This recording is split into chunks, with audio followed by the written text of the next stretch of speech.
vocês? Espero que todos estejam bem. Tô com muita saudade de todos vocês. Não vejo a hora da gente se encontrar de novo, né?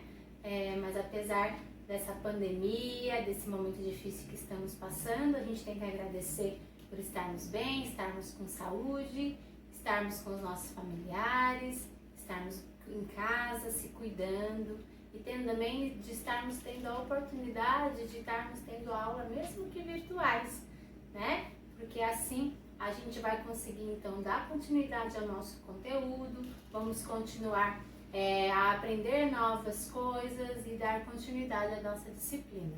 Estarei disponível para vocês nos nossos horários, que estão anexados lá na plataforma, para tirar as dúvidas e também para conversas, para o que vocês precisarem, sabem que vocês podem contar comigo, tá bom? Vamos lá, vamos então depois das nossas férias, voltar com a corda toda, voltar com o nosso conteúdo e espero que vamos parar para pensar que hoje, né, é um dia a menos para a gente se encontrar de novo, certo, pessoal? Então vamos lá, né? Antes da gente entrar de férias, a gente começou então, a gente estava falando dos átomos, dos modelos atômicos, sobre as propriedades da matéria, né? E agora a gente vai ver, se vocês quiserem acompanhar comigo, é a partir da página 63. Eu tinha pedido para vocês fazerem um pequeno resumo e também fazerem alguns exercícios. Então eu vou dar uma revisão do que vocês viram e vou dar continuidade a isso, certo? Lá, quando a gente começou a falar, nós vimos então, vocês já me disseram que o átomo, ele é a menor parte da matéria, certo? E nós temos vários tipos de átomo, oxigênio, carbono, hidrogênio, tá? Nitrogênio, temos vários tipos de átomos aí existentes, certo? E olha que interessante, os átomos, depois nós vamos aprender como isso acontece, eles podem se combinar entre si. E quando eles se combinam entre si, nós temos então as moléculas, certo? As moléculas, elas são formadas, elas podem ser formadas pelo mesmo átomo ou também por átomos diferentes. Por exemplo, eu tenho a molécula de água, ela é formada por um átomo de oxigênio e dois átomos de hidrogênio. Já o gás oxigênio que a gente respira, ele é formado por duas moléculas de oxigênio, certo? E bem, quando esses átomos eles se combinam, então a gente pode dizer que além das moléculas, eles também podem formar substâncias, tá?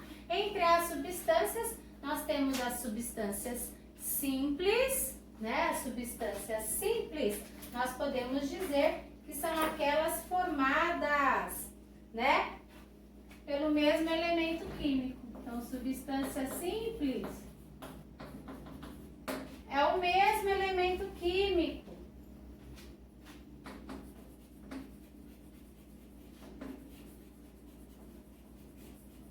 São substâncias formadas pelo mesmo elemento químico. Entre eles, nós temos, então, o oxigênio, O2, tá? Temos também o nitrogênio, N2, certo? E quando eu tenho substâncias formadas por átomos diferentes, nós chamamos então de substâncias compostas, tá? Então, elementos químicos diferentes, átomos diferentes.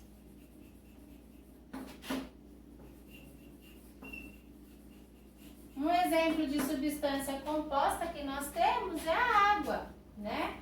H2O. Então, são elementos químicos diferentes que podem se combinar e formar substâncias, certo?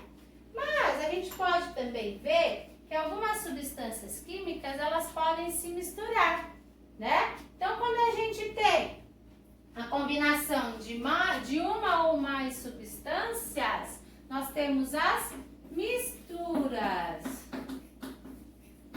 Então, as misturas são a combinação de uma ou mais substâncias.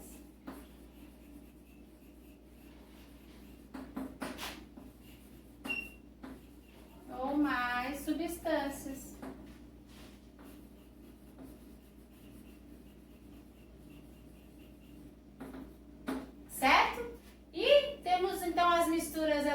divididas em homogêneas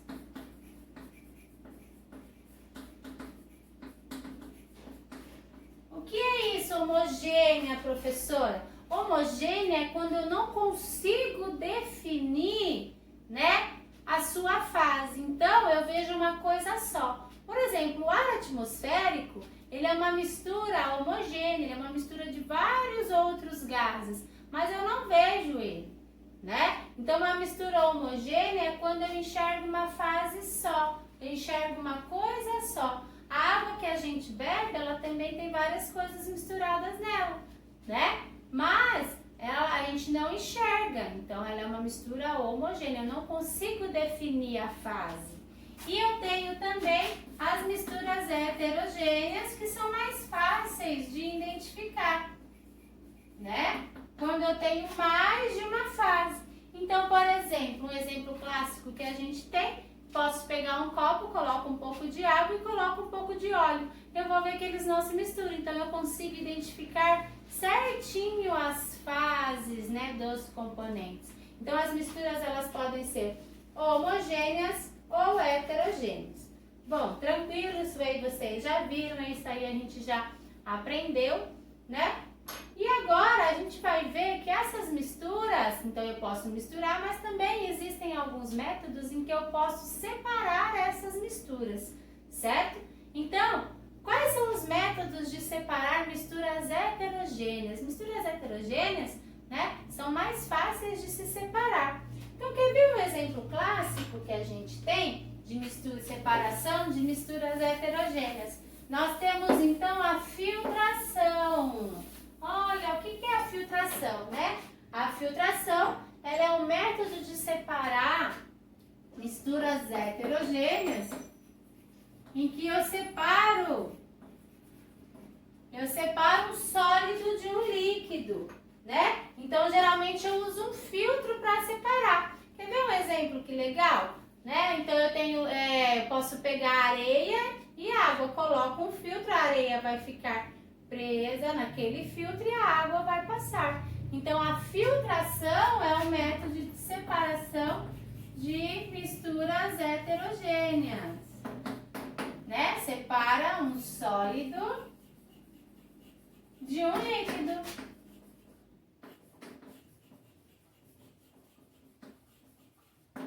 Certo?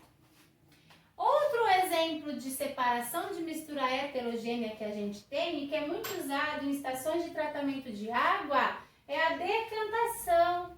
A decantação, ela também é um método de separação de misturas heterogêneas,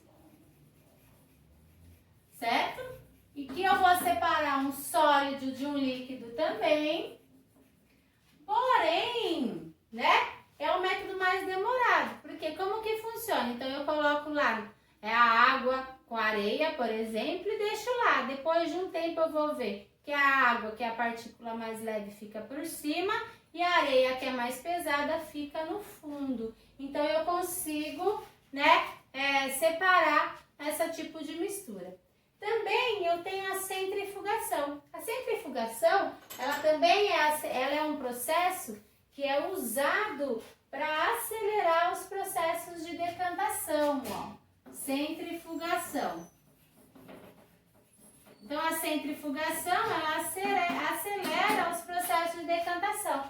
Eu uso muito a centrifugação, né? Quando eu vou colher um exame de sangue, por exemplo, eu vou analisar. Eu não vou simplesmente analisar ele, pego, já vou analisar. Não, ele vai para uma centrífuga, onde essa centrífuga ela vai girar mais de 1000 rotações por minuto, então ela gira, né? Depois de um determinado tempo eu vou ver que a partícula sólida ficou embaixo e a partícula líquida ficou em cima. Vocês que tiveram aula comigo, é o caso do plasma que fica por cima e os glóbulos vermelhos e brancos que ficam embaixo, e os fragmentos celulares também ficam embaixo, certo? Temos também a separação magnética, né? A separação magnética é muito fácil. Nesse caso, eu uso um ímã, né? Separação magnética. Eu uso um ímã. Então, ela vai tirar separar os componentes. Então, os componentes vão ser atraídos pelo ímã. Eu vou com o ímã lá, posso colocar um monte de metal na areia. Aí eu vou com o ímã e aí todo aquele metal vai ser atraído então para o meu ímã e depois eu consigo separar ele, certo? Outro tipo de separação de misturas que a gente tem, aí no caso, são as misturas homogêneas. As misturas homogêneas, elas têm métodos de separação um pouquinho mais complexos, né? Então, se vocês quiserem acompanhar comigo, na página 74, tem lá os desenhos dos equipamentos químicos usados para fazer esses tipos de separação. Eu vou mostrar aqui para vocês, ó. Então, se vocês olharem, ó, então aqui a gente tem o método de separação de mistura homogênea, que é a destilação simples, e depois a destilação fracionada, né? A destilação simples, ela é utilizada para separar uma mistura de um sólido ou um líquido, ou de líquidos, de dois líquidos diferentes. Isso aí é muito usado, por exemplo, para separar água de essência. Então, eu coloco a água misturada, então ela vai ser fervida, aí ela vai, o vapor passa pelo condensador e depois ele cai num outro recipiente. Então, eu consigo separar dois líquidos, certo? Já a destilação fracionada, ela é diferente. Geralmente, ela é usada quando eu quero separar substâncias que têm os pontos de ebulição muito próximos uns dos outros. Então, por exemplo, neste caso aqui, ó, eu consigo separar o petróleo, por exemplo. E daí, como eles têm pontos de ebulições bem próximos uns dos outros, então a gente usa a destilação fracionada. Neste caso aqui, ó, então, por exemplo, eu vou fervendo, vou esquentando, daí no caso é uma fornalha, o fogo tem que ser muito mais potente, e aí a partir disso eu vou tirando as substâncias, como o querosene, o óleo, combustível, óleo lubrificante, resíduos, parafina, gás, gasolina, tudo a partir então da destilação fracionada.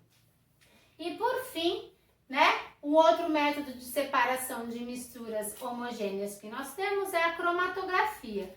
Como o próprio nome diz, está relacionado a pigmentos de cor. Então, se vocês pegarem o livro, vocês vão ver lá também, tá? Então, a cromatografia, ela também é separada, né? É um método de separação homogênea quando eu quero identificar os seus componentes.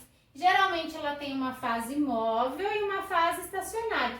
E nesse caso aí, né, então vamos supor, eu pingo um pouco de tinta ali e eu quero ver quais cores estão misturadas ali, tá? Então eu pingo e vou vendo, ele vai usando e vai separando e vai me mostrando os pigmentos de tinta ali naquele papel, tá? E aí então eu consigo separar os pigmentos de tinta de uma caneta. Então a cromatografia está relacionada à separação dos pigmentos, né, de tintas ou de outras substâncias que eu quero separar, certo? Espero que vocês tenham entendido, que qualquer dúvida eu estou à disposição de vocês. Depois eu vou colocar na plataforma as atividades que eu quero que vocês estabeleçam, que vocês resolvam, tá? Saibam que eu estou aqui para o que vocês precisarem, estudem, façam a atividade com capricho. Vou pedir para vocês me entregarem e aí a gente vai corrigindo, discutindo e tirando as dúvidas nesse meio tempo, tá bom? Saudade de todos vocês, se cuidem, fiquem com Deus. Um beijo, tchau!